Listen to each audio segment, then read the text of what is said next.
Ya, vamos a seguir entonces hablando de los principios del derecho ambiental, ¿ok? Y de esta forma podamos ir conociendo qué es, finalmente, lo que se plasma en nuestro ordenamiento jurídico también sobre la materia. Ojo que no todo esto ha sido automático, ha sido un proceso de muy larga data. Piensen que en Chile, cuando hablamos de derecho ambiental como tal, tenemos un gran hito que hay que destacar, que es precisamente el artículo 19, número 8 de la Constitución, que vamos a estudiar saliendo esto de los principios, y que es del año 1980. Y uno dice, pero ya tiene 40 años, pero lo interesante es que es una materia nueva y muchos países incorporaron esta lógica posteriormente. Chile en su minuto fue más o menos innovador. O sea, no veamos todo como negativo, sino que también veamos que Chile en su minuto igual trató de incorporar en su ordenamiento jurídico, entendamos el contexto también de aquella época, en que ya no solo se estaba hablando de una norma sobre la minería, por ejemplo, en Chile, sino que también sobre las garantías constitucionales que incluyen este catálogo de derechos sociales, económicos y culturales, que son derechos humanos de tercera generación, y que además empieza posteriormente, con la vuelta a la democracia de 1990, a recibir y a permearse aún más de normas ambientales, y por tanto este entramado de principios de derecho ambiental empieza a influir al punto que en el año 94 tenemos la ley 19.300, que hasta el día de hoy sigue vigente. Claro, uno puede decir, para esta materia una ley de aquella época, como que no está tan nuevo, pero dentro del contexto sí tiene sentido, ¿vale? Y todos estos principios, como les estaba mencionando en la clase anterior antes de terminar, tienen también mucho de normas que son precisamente de la década de los 60 en adelante. Si Chile hoy día lo entendemos como un país desarrollado, imagínense cómo lo podíamos entender como de desarrollado en los 70, en los 80. O sea, hay que entender esos contextos, ¿ok? Bueno, ya vimos el principio de solidaridad, que como les mencioné, todos estos principios son complementarios entre sí, no están explícitamente plasmados en una norma, ¿ok? Pero que uno puede ir viendo que algunos se manifiestan más que otros, o algunos van a ser más recurrentes para nosotros que otras normas. Bueno, vamos a ir ahora un poquito más en orden con el PPT. Hay un principio que para mi gusto es la clave para que nosotros podamos entender incluso la normativa ambiental en Chile de manera más vanguardista, que aún no es tan vanguardista en sí porque es del año 1986, que viene desde el informe Brundtland, que es el principio de desarrollo sustentable. Y este principio de desarrollo sustentable acá en Chile se hace manifiesto principalmente a través de ni más ni menos que la Agenda 2030, ¿ok?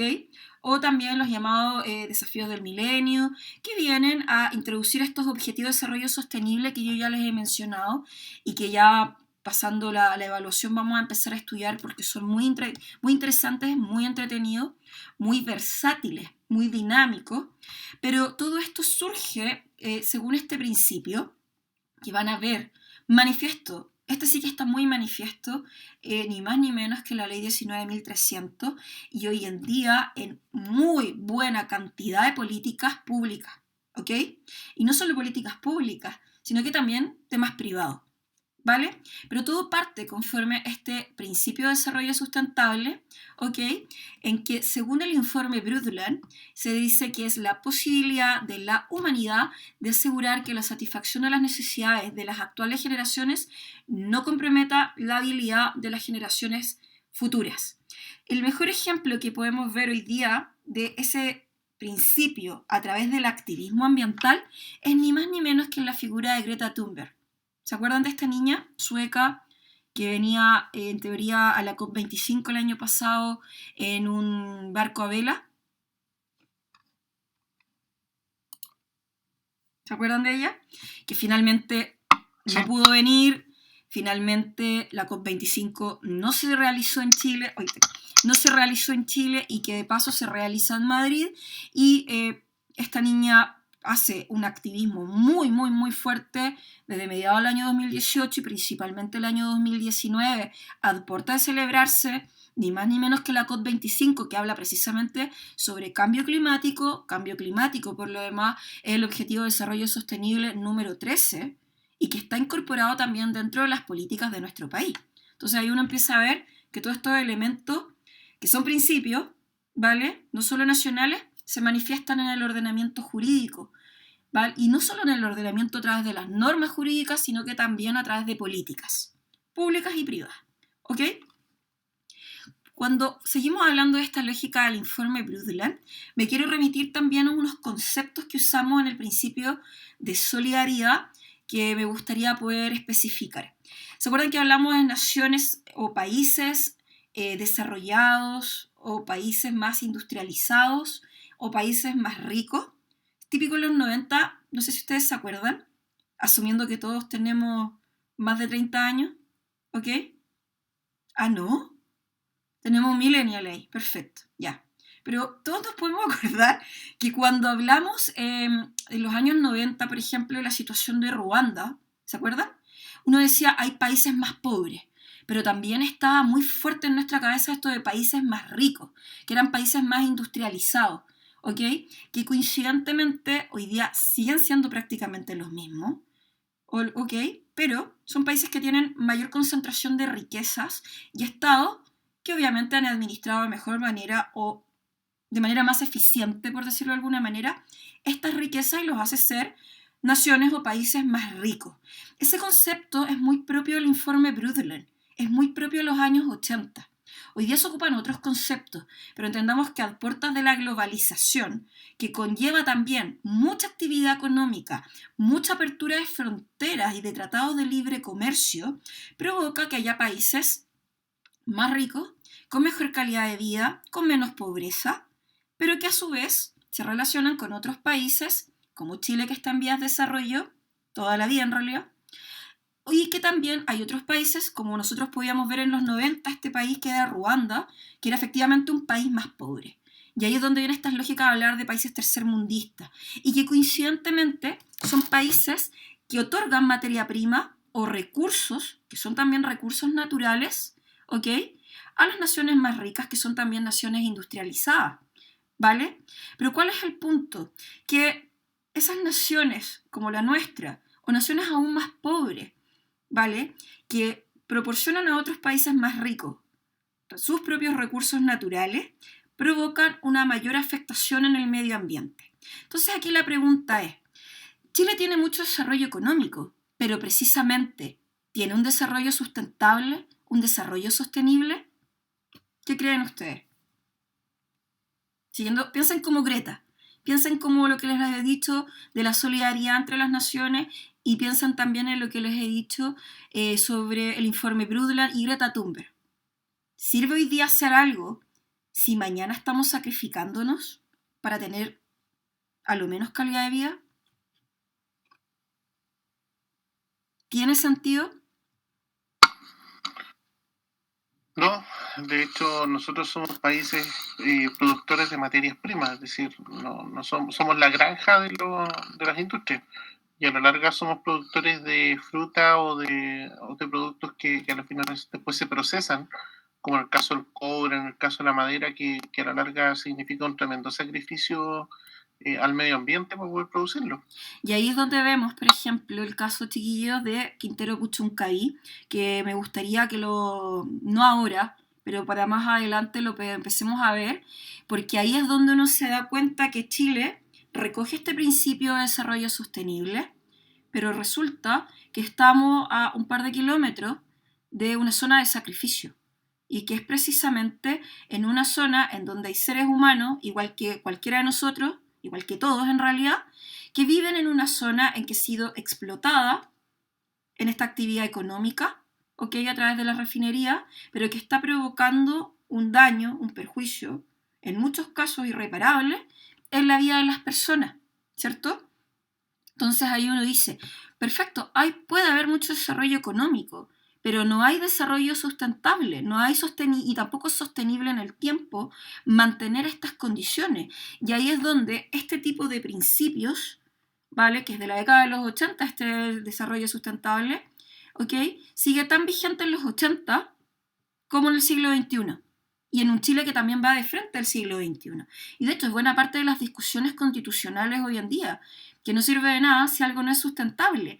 Y lo interesante de cuando hablamos de sustentabilidad, que no hablamos solamente de reducir plástico, que lo vamos a ver en otro de los principios. Tiene que ver precisamente con lo que dice nuestra amiga Greta Thunberg, que no podemos hacer algo sacrificando las generaciones futuras, ¿cierto? Y ese principio hoy día, o más bien esta lógica de sustentabilidad, que lo vamos a ver después en más detalle cuando hablemos de derecho internacional ambiental, que no viene en esta prueba, vuelvo a repetir, ¿ok? Pero sí lo vamos a ver a futuro, que todas las políticas hoy día en Chile están basándose en desarrollo sustentable. ¿Por qué? Porque no me sirve de nada tener gran infraestructura, tener mega autopistas si estas contaminan. O no me sirve de nada reducir la contaminación si por otro lado estamos provocando trabajo infantil. Y no me sirve de nada hablar de mayor equidad si las mujeres no tenemos paridad, por ejemplo. Y así uno empieza a construir este entramado. Y este principio, que para mi gusto es la clave para poder entender el resto del derecho ambiental, implica, acá como señala en el PPT, que es un proceso de cambio en el cual la explotación de los recursos, la dirección de las inversiones, la orientación del desarrollo tecnológico y el cambio institucional se debe encontrar en armonía y mejora del potencial actual y futuro. ¿Vale? Y aquí la armonía es muy importante de entender. ¿Por qué? Piensen que tuviéramos un gobernante, un ministro de Medio Ambiente, un gerente de la empresa, un encargado de recursos humanos dentro de nuestro trabajo, que solamente pensara en la óptica de medio ambiente, sustentabilidad, ecologismo, y así, súper fijo con la teoría. Pero resulta que dice, okay, no se generan más plásticos, no consumimos esto, vamos a apagar las luces. ¿Qué se afectaría? Se afectaría la armonía que también tiene que tener este principio, ¿vale? Con el resto de otros tópicos. Porque no sirve de nada hablar de desarrollo sustentable si solamente me enfoco en el cuidado de los ecosistemas terrestres, ¿vale? Pero vuelvo a repetir, no puedo sacrificar un ítem en beneficio del otro. Tienen que buscar equilibrio, ¿ok? De la misma manera vamos a ver que el entramado institucional en nuestro país tiene una clara lógica también y armonía con esto. Porque si ustedes hoy día ven, cuando hablamos del Ministerio de Obras Públicas, cuando ustedes ven Hacienda, cuando ustedes ven el Ministerio de Salud, que hoy día más vitrina que nunca tiene, o ustedes ven el Ministerio del Medio Ambiente, se dan cuenta que todos están hablando de sustentabilidad, sostenibilidad, y están hablando de armonía institucional, y están hablando de políticas coordinadas. Eso también es otro reflejo de que hoy día cualquier decisión que se tome en un punto, o sea, en un lugar, va a reflejarse en otros lugares, ¿ok? Así que, pensando en sustentabilidad como principio, vamos a pensar también en armonía. ¿Dentro de qué? Dentro de todo nuestro entramado jurídico, ¿ok? Y también social, cultural, económico, político inclusive, ¿vale? Y más aún porque este principio, vuelvo a repetir, muy de la década de los 80 será, pero resulta que es la forma en que el siglo XXI enfrenta, a través de políticas internacionales, una nueva visión, en que ya no es solo ser ecológico, sino que es más dinámico, es más amable y más flexible. ¿Ok? ¿Me entienden la lógica? ¿Tienen alguna duda? ¿Comentario o algo que agregar? ¿Sí o no? ¿Sigo? Siga nomás, profe. Ya. ¿Lo entendí entonces? Es un principio precioso. Ya, siguiendo. Este principio implica un sistema político que asegura una efectiva participación ciudadana en la toma de decisiones, un sistema económico que sea capaz de generar excedentes y conocimientos técnicos sobre una base autosuficiente y sostenida. Además, un sistema social que proporcione soluciones a las tensiones derivadas de la falta de equilibrio en el desarrollo. un sistema de producción que respete la obligación de preservar la base ecológica para el desarrollo, un sistema tecnológico que pueda perseguir continuamente nuevas soluciones, un sistema internacional que fomente patrones sostenibles de comercio y de finanzas y un sistema administrativo que sea flexible y tenga la capacidad de autocorrección, ¿cierto? Acá les menciono además, para que lean, no es necesario que se lo aprendan de memoria, pero sí que comprendan la esencia del artículo segundo, letra G, de la ley 19.300. También el artículo primero, inciso tercero de la Constitución Política y principalmente, y este sí que se lo tienen que saber de memoria, del artículo 19, número 8. Pero, ¿para qué? Para que podamos entender la relación que tiene con el orden público económico, ¿ok? También me gustaría agregar sobre este mismo principio la primera parte que se señala que es la efectiva participación ciudadana en la toma de decisiones. Lo vamos a ver más adelante, pero cuando uno habla de temas ambientales, uno no habla solamente del Estado, ¿ok? O uno no habla solamente de la empresa.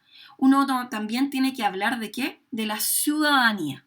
Porque la ciudadanía, en la mayoría de los casos, sobre esta materia, que es hoy día algo que también vamos a terminar de conocer, es pieza elemental como legitimado activo de buena parte de las decisiones judiciales, ¿ok? Perdón, de las acciones que se interponen en nuestros tribunales. Y también es un actor protagónico dentro del sistema administrativo, ¿vale? Que se relaciona en materias ambientales, que lo vamos a ver a futuro a través del SEA, el Servicio de Evaluación Ambiental, ¿ok? La participación ciudadana, como ustedes bien saben, también es parte de nuestras garantías constitucionales, ¿ok? Y no puede existir ninguna política en materia ambiental, o no debiese existir más bien ninguna política ambiental o norma ambiental o decisión que tenga alguna relación con materias ambientales que no considere la participación ciudadana, ¿ok? A todo esto, leí en comento la ley 20.500. Ahí es donde tenemos buena cantidad de material para poder comprender lo que es la participación ciudadana.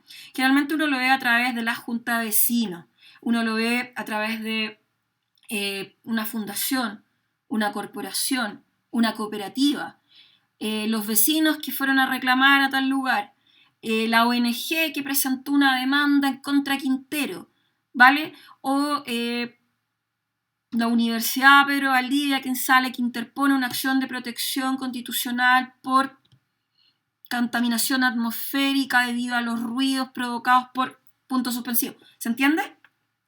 Y ahí es donde también este desarrollo sustentable, en armonía con el ordenamiento jurídico, también propende a que la ciudadanía se haga parte, ¿ok? De la normativa ambiental chilena. ¿Por qué? Porque la normativa ambiental internacional, manifiesto por lo demás en este informe Brundtland, influye directamente para que los estados que se adhieran a esta lógica también fomenten a la ciudadanía una mayor participación en las actividades y proyectos que tengan relación con temas ambientales.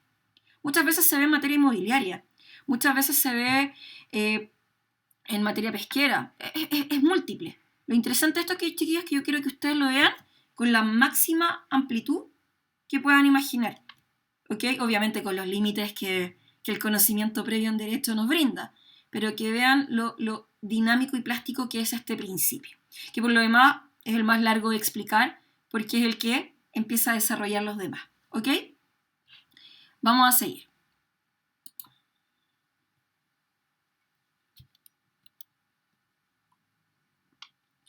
Otro gran principio ambiental es el principio de prevención. ¿Qué significa esto? Implica actuar de un modo que se aminoren o supriman los efectos ambientales que pudieran derivarse de la actividad humana, incorporando medidas que vayan en tal sentido antes de ejecutar una determinada acción que se supone alteradora del medio en términos relevantes. La Constitución Política de la República, que desde el punto de vista de los particulares que pretenden llevar a cabo actividades económicas como el Estado también, en su posición de garante de este desarrollo, conforme con el ordenamiento jurídico, debe respetar los derechos constitucionales titularizados en las personas, entre los cuales se encuentra obviamente el artículo 19, número 8. ¿Ok? ¿Qué podemos decir de esta norma, además de lo que aquí ya se señala? Que cualquier toma de decisiones que se tomen en nuestro ordenamiento jurídico, ¿ok?, tienen que tener como base evitarse problemas. ¿Ok? No es llegar y tener una actividad o proyecto que vaya a tener un impacto ambiental sin antes tener en lógica, principalmente, nuestro propio ordenamiento jurídico desde ni más ni menos que el artículo 5º, inciso 2 de la Constitución, que hace mención a el derecho internacional, ¿cierto? Derechos esenciales que emanan de la persona humana, y así como también el artículo 19, número 8, que es la principal garantía constitucional que estudiamos dentro de nuestra materia. ¿Ok? ¿Les queda claro? ¿Tienen alguna duda o comentario al respecto? ¿No? Ya. Siguiendo. Ya vimos, si están con el PPT a mano. Si no, estoy leyendo igual lo que está en el PPT, más comentarios, así que como ustedes prefieren. Vamos ya en el principio de solidaridad, que fue el primero que comenté, y ahora vamos a ver el principio, el que contamina paga. ¿Alguno de ustedes ha escuchado sobre la ley REP? Si puede alguno mencionarla. ¿No? La ley REP es la ley de responsabilidad extendida del productor. Y este principio, que se relaciona con esta ley, es muy interesante de comentar porque significa que el que contamina, paga. Es redundante. Pero si yo realizo una actividad que va a generar una afectación, un menoscabo, un detrimento, un perjuicio en contra de las personas, básicamente, de mi derecho a vivir en un medio ambiente libre de contaminación y demás disposiciones, en armonía con la norma constitucional, ¿quién debe ser el responsable por ese daño, por ese perjuicio, por ese menoscabo? El que lo provoca. El que lo provoca. Sé que suena obvio, pero ¿por qué existe este principio? Porque no siempre ha sido así, y menos en materia ambiental, ¿ok? Entonces, que exista un principio que, vuelvo a decir, es el caballo blanco de Napoleón, y que uno dice, pero es obvio que debe ser siempre así, como en materia penal o en materia civil. Pero resulta que existe esta necesidad que en materia ambiental se plasme directamente esta lógica. ¿Por qué? Porque es muy fácil entenderlo desde la lógica penal. Es muy fácil, obviamente, entenderlo desde la perspectiva del derecho a la vida, delito de lesiones, o en el caso de la propiedad, que si yo compro un auto y te lo rompo, obviamente tengo que indemnizarte por el perjuicio que te estoy provocando. Pero en materia ambiental, como muchas veces este perjuicio, este menoscabo, este daño, este detrimento, en fin, no es algo ni inmediato, ni conocido, ni sabido en algunos casos, se entiende que si yo generé un daño o yo soy el que provoca la contaminación, quien debe ser responsable de ello, valga la redundancia, es el que lo generó. ¿Ok? ¿Se acuerdan que yo en algún minuto por ahí les mencioné la película de Erin Brockovich? Ya. Ahí tenemos un ejemplo súper claro. ¿Cuál era el problema de nuestra amiga Julia Roberts en la película? Que tiene que enfrentar un proceso judicial precisamente porque había una comunidad de personas que estaban muriendo de cáncer, ¿ok? Y que quienes tenían que hacerse responsables de la enfermedad y de los gastos de esta enfermedad, las mismas personas, ¿cierto? ¿Cuál era el punto ahí? Que quien contaminó no se hizo cargo de reparar o de evitar o incluso de indemnizar este perjuicio que se le provocó a las personas, que si bien no me equivoco era por el consumo del agua. Generalmente es por consumo de agua o de agroquímicos, en fin. Entonces, este principio lo que propende es que no tengamos que llegar precisamente a un juicio para determinar responsabilidades civiles y penales, ¿ok? Sino que desde un inicio, el que esté contaminando se haga cargo también de los efectos que esto genera, ¿ok? Esto muchas veces uno no lo ve directamente como una ley, pero en algunos contratos, por ejemplo, que a veces indirectamente se manifiestan en fábricas o algunos incluso los adhieren a esto a través del Objetivo de Desarrollo Sostenible, del Principio de Desarrollo Sustentable que les estaba mencionando, van adhiriendo a través de ciertas cláusulas este tipo de principio. Y uno de los mejores ejemplos que tenemos de este principio, el que contamina paga, se ve manifiesto en la ley REP, responsabilidad extendida del productor, ¿ok? Verán que también hay otras normas que están incluso en proceso en el Congreso, ¿ok? Que tiene que ver con la ley de envasados, de embalajes y envasados plásticos. Entonces, como si yo estoy generando esta contaminación que afecta a los océanos y al ecosistema a nivel global, ¿por qué tienen que pagar o ser responsables de esto los peces en el mar? ¿Ok? O los niños que después comen salmones contaminados, ¿se entiende? Es como, tú lo provocaste, tú lo solucionas. Vamos a ver también en la vida, y que lo van a ustedes percibir incluso en muchas situaciones, que este principio es más romántico de lo que queremos, ¿ok?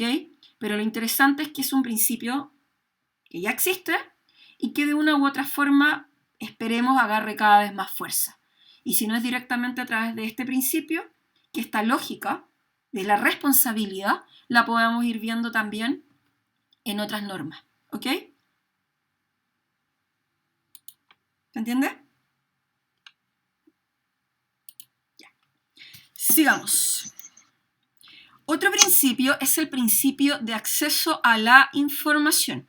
Acá, quienes sean buenos para derecho administrativo o trabajen en temas públicos, obviamente van a pensar artículo 8 de la Constitución. También me gustaría que puedan ver el artículo 4, artículo 31 bis y artículo 31 quater de la ley 19.300, y también el artículo 31 y 34 de la ley del servicio de la la ley de la Superintendencia del Medio Ambiente, ¿ok? No es necesario que se aprendan estos artículos de memoria, los doy como referencia para que ustedes comprendan que no sirve de nada, ¿ok?, que se tomen decisiones si es que la ciudadanía no tiene la posibilidad de tomar conocimiento de ello, ¿ok? Y aquí, ¿qué es lo que estaríamos contraviniendo? ¿Qué pasa si una ley no es publicada, por ejemplo? ¿Se entiende? ¿Conocida por todos? No. Entonces, esta misma lógica que tenemos desde el derecho civil, ahora quiero que la extrapolen a este principio que es acceso a la información. ¿Y qué dice? Que es deber del Estado permitir el acceso a la información ambiental, más aún si dicha información emana de actos y resoluciones de los órganos del Estado. ¿Ok?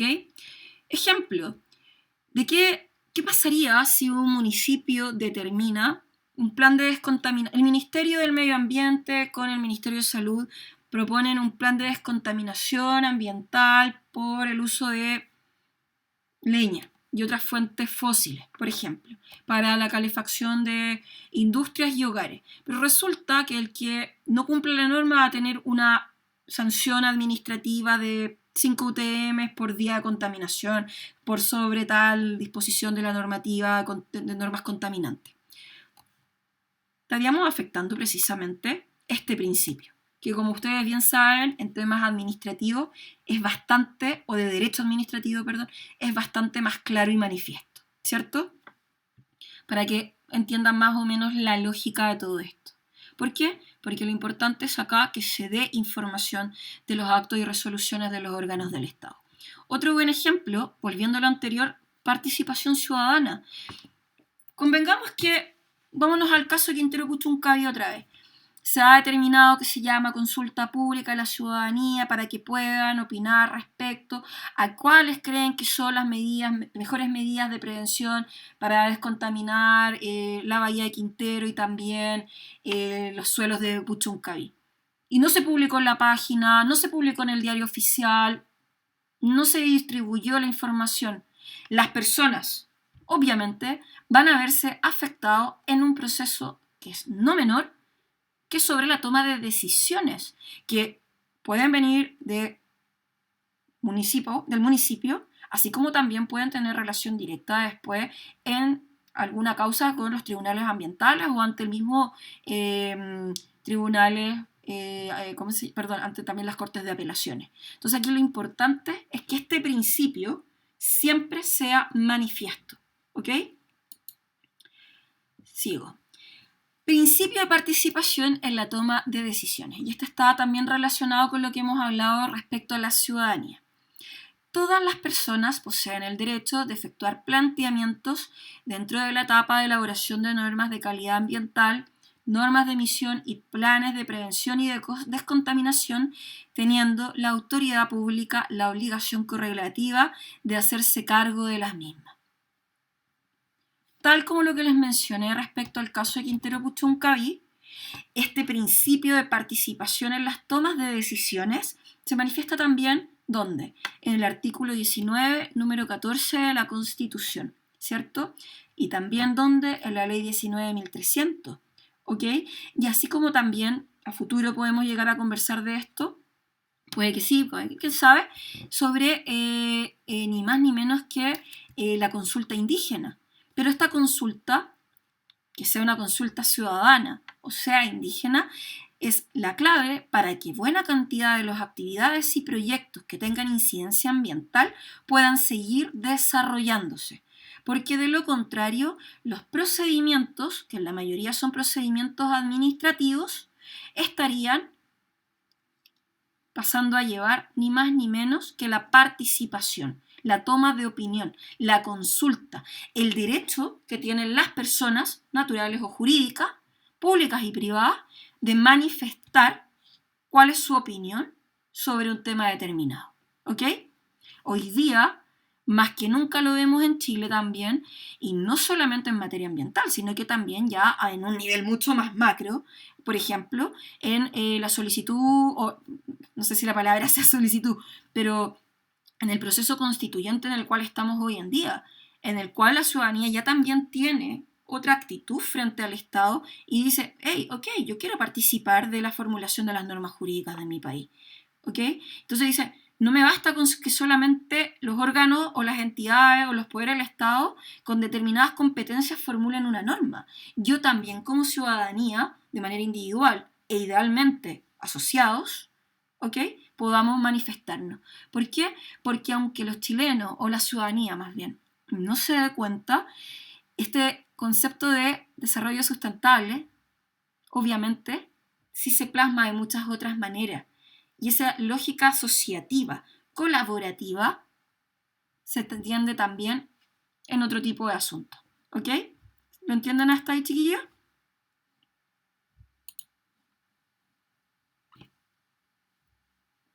No sé. ¿Estamos ok? Ya. Ya. Vamos a seguir un poquito más. Vamos a terminar esta parte de los principios. Queda muy poquito para que nos demos otra vez un recreo, podamos ir a comer algo, tomar un cafecito, lo que sea, y podamos seguir con la clase porque hoy día cerramos hartos temas. Vamos a quedar súper avanzados igual, así que estamos súper bien. Ya. Seguimos. Principio de acceso a la justicia. Ojo, anteriormente, que lo vamos a ver hoy día al final de la clase, buena parte de las materias ambientales o los problemas ambientales se resolvían a través de la acción de protección constitucional sobre materia ambiental, que es el artículo 20, inciso segundo, así como también muchas causas se terminaban viendo en sede civil y algunas, pero por otras razones, se terminaban viendo en sede penal. Hoy en día, ¿ok?, conforme también toda esta influencia del desarrollo sostenible, también se ve que en Chile surge cada vez un mayor entramado normativo basado en esta lógica ambiental. Y una de las mejores manifestaciones que tenemos de todo esto es la ley de los tribunales ambientales, que es la ley 20.600, que ya genera tribunales especiales para acoger las necesidades, problemáticas, requerimientos que tengan alguna vinculación con estas materias. Debemos decir por lo demás que esto tiene armonía, obviamente, con el artículo 19, número 2 y el artículo 19, número 3 también de nuestra Constitución, ¿ok?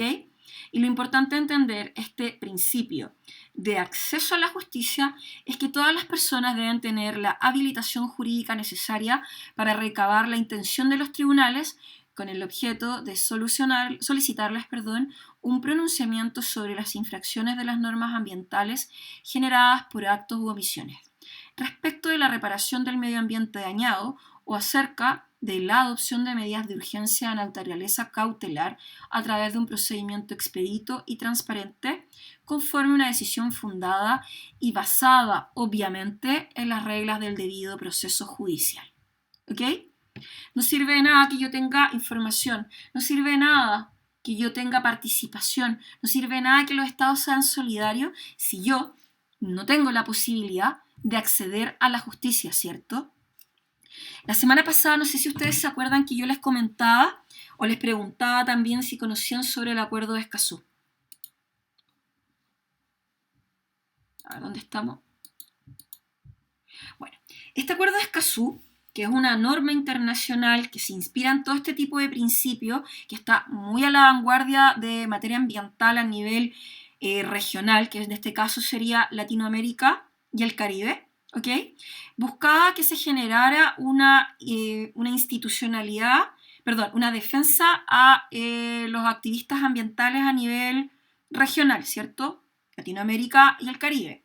Además también que hubiese una unificación en la justicia ambiental. ¿Por qué? Porque muchas veces los problemas ambientales, tal como vimos en el caso de los castores en la Patagonia, uno tiende a pensar que el problema radica solamente en una zona, ¿ok? Pero muchas veces los problemas ambientales tienen directa relación a través de los ecosistemas compartidos. Porque, por ejemplo, cuando uno habla de la Patagonia chilena y la Patagonia argentina, o los Andes, o la zona andina en Chile, y los Andes en no sé. Claro, uno lo puede ver desde la geografía política de los estados, pero los ecosistemas no responden precisamente a esos límites, ¿ok? Y muchas veces los problemas se generan, como lo mencionamos anteriormente también con el caso de Bolsonaro, que son conflictos que tienen que ver, o problemas que tienen que ver con ecosistemas que distintas naciones comparten. Y por lo demás también, pensando en esta lógica de derechos humanos, como lo podemos ver en la Corte Penal Internacional, que a veces estos problemas, como son problemas principalmente vinculados con materia de derechos humanos, los estados no logran dar abasto. Y por lo mismo es necesario que existan otras entidades a nivel internacional que propendan también a una justicia ambiental internacional. Chile, al no ratificar el Acuerdo de Escazú, queda solamente con justicia ambiental como tal a nivel nacional y no se encuentra vinculado a una justicia ambiental a nivel regional, que en este caso sería, vuelvo a decir, Latinoamérica y el Caribe. ¿Qué es lo que dice el otro día la ministra Schmidt cuando estábamos hablando la semana pasada de las noticias de los días anteriores?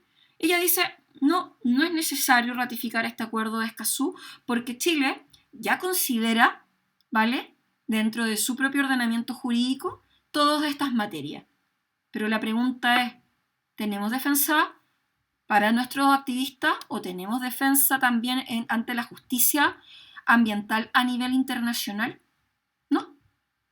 Hay jurisdicciones distintas para atender algunos de estos temas, pero no es precisamente un tribunal internacional especializado en esta materia lo que hoy día Chile está no aceptando. Por eso es tan importante que podamos entender este entramado de la justicia ambiental ya no solamente a nivel local o solamente dentro de nuestro país, sino que de una manera mucho más amplia. ¿Vale? Seguimos. Principio de responsabilidad, que ya lo habíamos mencionado indirectamente en realidad a través del principio el que contamina paga. Este principio tiene por finalidad obligar al causante de daños al medio ambiente a pagar por su reparación, vinculado al principio del contaminador pagador. ¿Qué quiere decir esto en particular? El principio el que contamina paga es precisamente sobre un tema de los tantos temas que involucra la el derecho ambiental. Pero acá nos vamos a algo que tiene bastante más lógica, que ustedes ya que conocen lo suficiente de derecho civil y de derecho penal y también de derecho constitucional, pueden visualizar que el concepto de responsabilidad contractual o extracontractual, privado, en fin, tiene una dimensión mucho más amplia, ¿ok? Y que acá lo que tiene por objeto es que este daño sea reparado, ¿ok? ¿A través de qué, por ejemplo? De una indemnización. Este principio está directamente vinculado, vuelvo a repetir, al contaminador pagador, pero son principios distintos, ¿vale? Contaminador pagador es específico, pero este principio de responsabilidad, que es con el cual cierro este capítulo, es mucho más amplio, incluye muchas más disposiciones y su lógica también es mucho más amplia y compleja. Acá sugiero tener conocimiento nuevamente del artículo 5º, inciso 2, déjenlo en el tintero porque se lo vamos a estudiar a futuro cuando hablemos de internacional ambiental. Artículo 6, artículo 7, artículo 20 de la Constitución y también artículo 38, además del artículo 51 y siguientes de la Ley de Bases del Medio Ambiente. ¿Vale? Chiquillos, estas normas, que todas las normas que les he señalado, no quiero que estén necesitando aprenderlos de memoria, ¿vale? Pero como siempre dicen, como cuando uno está enfrentando el examen de grado, geografía a las normas, ¿vale? Por ejemplo, cuando a uno le dicen el artículo 19, número 8, entonces uno aquí dice, ¿qué tiene que decir? Garantías constitucionales, ¿ok?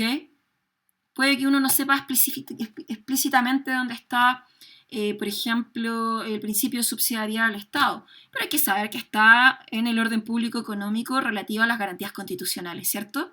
Acá es lo mismo, ¿vale? Que ustedes puedan distinguir alguna de las normas, que puedan entender su finalidad, pero principalmente saber relacionarla. La memoria no es necesaria, ¿ok? Cuando hay alguna norma, eso sí que yo quiera que sea de memoria, como es el artículo 19, número 8, que además no es tanto lo que hay que aprender porque es más o menos corto, tomen nota. Pero lo contrario, lo que yo quiero es que ustedes tengan esta lógica de la geografía de las normas, ¿vale? Y que entendamos que los principios no necesariamente son normas jurídicas, pero sí sirven para influir en nuestro ordenamiento jurídico, ¿ok? Así que, ¿tienen alguna duda, comentario o algo que agregar al respecto de lo que hemos conversado relativo a esta materia? Profe, Dígame. respecto de este principio de que tienen que pagar por la reparación, ese pago es, me imagino, efectivamente a quien se le produjo el daño, pero ¿solamente es el pago o existe alguna posibilidad de pedir una reparación más allá? Porque independiente al daño, ese daño puede seguir causándose efectivamente, sí. Y casos a traer a colación pueden ser incluso el tema de las mineras, hoy día que ellos pagan, pero siguen efectivamente realizando un daño, aunque menos visible, pero el daño al final igual está. Claramente, no es algo, por eso es un principio, ¿vale? No es una norma que determine cuáles van a ser los efectos, los derechos, obligaciones para las partes, no, es un principio. Y claramente este principio de responsabilidad, piensen en civil, por eso les digo, piensen en civil, piensen en obligaciones. Acá la lógica es que se pueda reparar, que se pueda indemnizar, pero en muchos casos también tiene esta lógica compensatoria. En materia minera, por ejemplo, o en materia empresarial, esta lógica de responsabilidad muchas veces uno no ve el efecto concreto, más aún porque hay muchos casos y que es ahí donde también radica el gran problema de las materias ambientales, en que los problemas no son inmediatos, ¿vale? Uno podría decir un ejemplo, que yo creo que ustedes lo tienen también aquí más que claro sobre la misma. ¿Se acuerdan de la lógica que estaban viviendo las personas alrededor de Plaza Italia, Plaza de la Dignidad, como le quieran decir, cuando estaban las bombas lacrimógenas de manera constante desde el 18 de octubre hasta 9 días de marzo en realidad este año, donde las personas que vivían alrededor incluso crearon un movimiento que era como defensa ambiental a raíz de las lacrimógenas, a raíz de la contaminación visual, auditiva, las múltiples dimensiones que podemos entender de la contaminación, pero todos decían, esta cuestión nos va a terminar matando de cáncer. Pero es medible. Se puede tomar una medición y decir, sí, el señor Juan Pérez que vivía en la torre tanto alrededor de Plaza Italia o de Las Tarrias o de Providencia, ¿efectivamente murió a causa de eso? No. Pero sin embargo, el Estado o los particulares también, conforme al principio de responsabilidad, ¿qué es lo que podrían hacer? Tomar esta lógica de la responsabilidad y decir, vamos a dar filtros, vamos a construir más áreas verdes, vamos a evitar que existan estos problemas. ¿Por qué? Porque seguimos este principio de responsabilidad. Muchos van a ir mucho más allá en este tipo de casos, ¿cierto? Más de alguna acción de protección se ha interpuesto en contra del Estado, en contra de todo lo que ustedes puedan ver. Estamos viviendo prácticamente sobre esto mismo, ¿ok? Pero lo que yo quiero es que ustedes vuelvan a pensar en la responsabilidad cercano como lo entiendan desde la lógica civil y penal en este principio. Porque, insisto, es principio. Inspira la norma, ¿ok? Que puede ser judicial, la norma puede ser, legal, o puede ser una norma administrativa, o incluso también en muchos casos uno lo ve a través de ciertos contratos, ¿ok?